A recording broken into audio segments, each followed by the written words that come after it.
Muraho neza bakunzi ba Rika Live Today.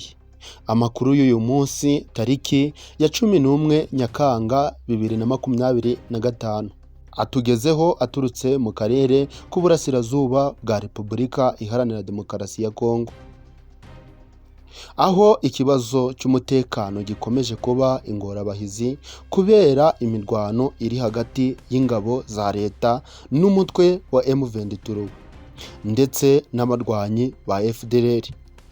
Amakuru arambuye turayagezwaho na Eddie Frank. Muri iyi minsi haravugwa imirwano ikaze hagati ya M23 n'ingabo za leta ya Kongo mu turere twa Masisi, Sake, Rucuru.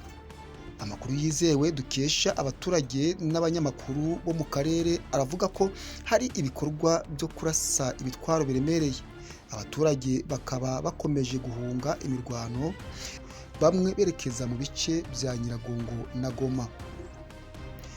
Amwe mu masoko y'aho abaturage bibeshagaho arafunze, amashuri yataye igihe ndetse ibikorwa by'ubuvuzi biri mu kaga. Abaturage bo mu murenge wa Mweso no mu nkengero za Warikare baravuga ko hari abarwanyi ba FDLR bakomeje kwibasira abaturage b'inzirakarengane, aho bamwe bahohoterwa abandi bagasahurwa, ndetse hakaba hari n'amakuru ataremezwa avuga ku bantu baburiwe irengero. Leta ya Kongo imaze igihe ivuga ko iri mu rugamba rwo kurandura imitwe yitwaje intwaro irimo FDLR, ariko abaturage bifuza ibikorwa bifatika byo kubarengera. Abaturage bo mu gace ka Kibumba, Rusanza na Katare batangarije abanyamakuru ko bamaze imyaka myinshi barabuze amahoro. Umwe arabwira ati: ntitugishobora guhinga ndetse abana ndibaciga, ubucuruzi bwarahagaze, twaherekera dusaba amahoro, ariko kugeza ubu ngubu amaso yaheze mu kirere.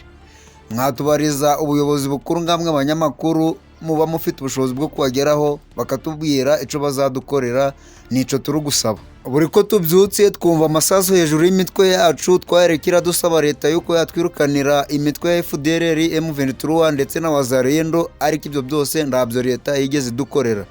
Turifuza yuko izo mitwe zose leta yazidukorera mu gihugu, kuko tubayeho nabi, ndi tukibona umwanya wo koga, kurya ndetse no kuryama, abana ntibakibasha kwitabwaho nguko bikwiye. Ibyo byose buri mu ngorane tugenda tugira ng'abaturage. Icyo dusaba amahanga ni uko batureberera ngatwe abaturage ba Repubulika Iharanira Demokarasi ya Kongo, bakatuvugira tukareba uburyo twabona amahoro mu gihugu cyacu. Nibyo dusaba leta yacu ndetse n'amahanga atureberera.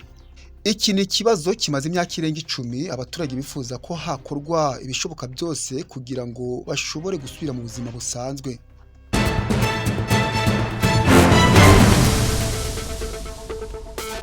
Ibi byose biri kuba biteza ingaruka ku mutekano w'akarere. Reka twifashishe umusesenguzi wacu Madamu Louise kubihereranye n'umutekano w'akarere. Imirwano hagati ya M23 na FDLR n'ingabo za Kongo ikomeje kugira ingaruka ku bihugu bihana imbibi na RDC, by'umwihariko u Rwanda, Uganda n'u Burundi. Abashinzwe umutekano bemeza ko hakenewe ubufatanye mu kurinda imipaka no kurwanya ibikorwa by'imitwe yitwaje intwaro.